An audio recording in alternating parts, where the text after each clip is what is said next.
দেখুন, যদি আপনার রোজগারে একেবারেই স্থিরতা নেই, অর্থাৎ কখনো কাজ খুব আপনার ক্ষেত্রে ভালো হচ্ছে, কখনো একেবারেই কাজ নেই, দেখা যাচ্ছে অনেক দিন ধরে আপনি ঘরে বসে আছেন, কাজই পাচ্ছেন না, এরকম ক্ষেত্রে আপনারা কি করবেন? দেখুন, প্রত্যেক দিন সকালবেলা এক ঘটি জল আপনারা নিয়ে নিন। তামার ঘটি হলে অত্যন্ত শুভ। তার মধ্যে সামান্য রলি মিশ্রণ করে ভগবান সূর্যদেবকে জল অর্ঘ্য দিন। প্রত্যেক দিন দিন এমনটি।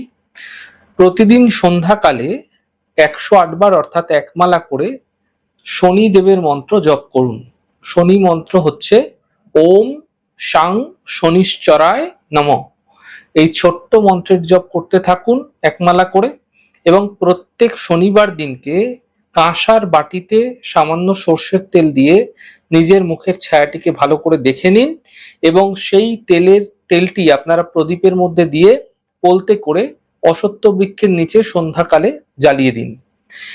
এই প্রক্রিয়া যদি আপনারা ক্রমাগত করে যাচ্ছেন, এতে ধীরে ধীরে রোজগার সম্বন্ধীয় যে সমস্যা, যে অস্থিরতা রয়েছে, যে স্থিরতা নেই, তা ধীরে ধীরে আসতে আপনারা দেখতে পাবেন।